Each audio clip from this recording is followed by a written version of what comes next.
Big shout out to a great customer, Parker, that came in and we swapped out his F450 bumper that had some damage in the front.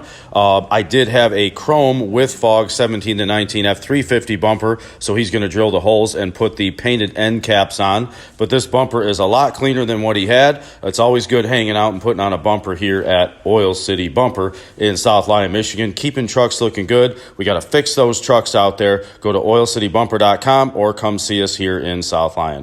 Have a Super Duty day.